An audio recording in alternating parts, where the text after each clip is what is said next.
Hello, you've reached Green Horse Training. I'm doing another one of my buying horses, horse trading thing, and want to talk about genetic diseases. If you get into any specific breeds, and then even crossbreeds of those can have problems. So you're going to want to know your diseases and breeds. Quarter horses have 5 different genetically linked diseases. 2 of them are muscle myopathies, polysaccharide storage myopathy. And how do I know about that? Well, because not knowing about it leads you to find out about it when you get a horse that has got that. And had a very not pleasant experience with polysaccharide storage myopathy. And so we've got Lacey now. We'll let the camera follow Lacey here a little bit. Anyways, I got Lacey because she was a Mustang. Maybe she'd be hardy. We'll see. She's already had one problem, but she's got the equine metabolic syndrome, and that's genetically linked too, and was highly probable and knew that would probably happen buying a Mustang. There's other breeds too, like Morgans, Tennessee Walkers, Arabians. There's an awful lot of breeds that are prone to equine metabolic syndrome. So that is genetically linked also. Insulin resistance, equine metabolic syndrome. There's another breed, the Rocky Mountain horse, that's a gaited breed, and they have an I forgot the exact name of it, but they have a problem with their eyes that is genetically linked, and especially in the silver dapple gene.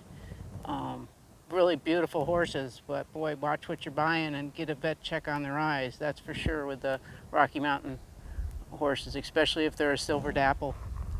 And well, all my horse friends have gone because it's too hot out. It's too hot out. So, what was the other one? Oh God, how could I forget?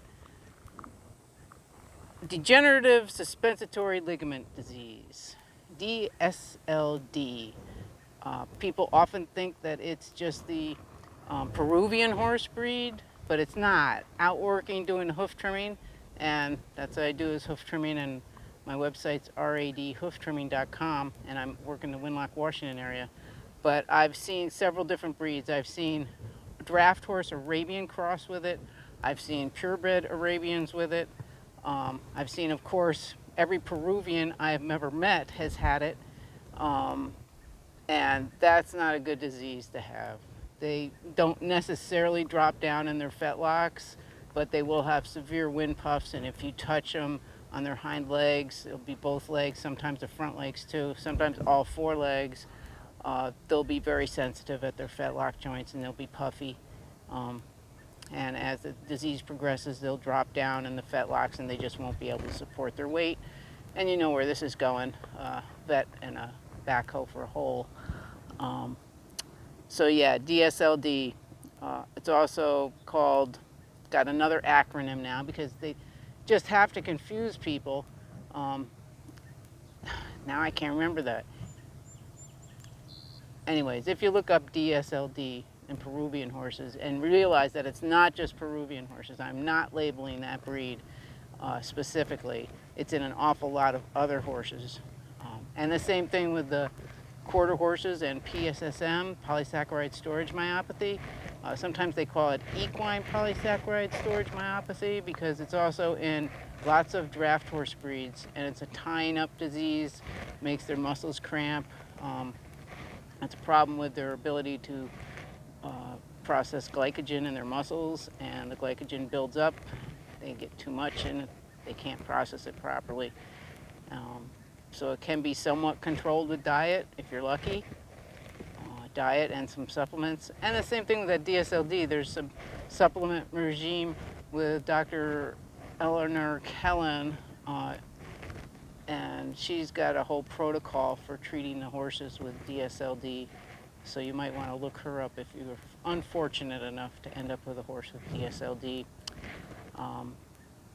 The horse that I had with PSSM, the quarter horse, I worked with a Dr. Beth Valentine down at Oregon State University on the treating of that muscle myopathy.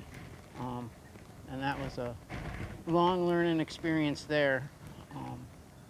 So that's not a good one either.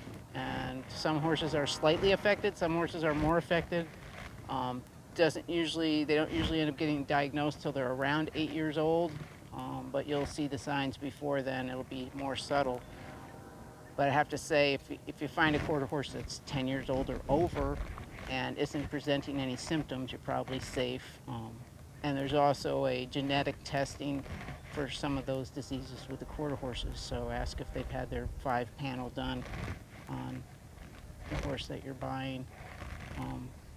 So yeah, it's tricky business buying horses, and I've gotten rather unlucky, and not that I was totally unknowledgeable, but my God, there is so much to know about horses that you literally don't find out until you make the mistakes and start learning about it. And you know, every time it's like I just learned a lot about this new syndrome, free fecal water, with Lacey getting sick. I never heard of that before.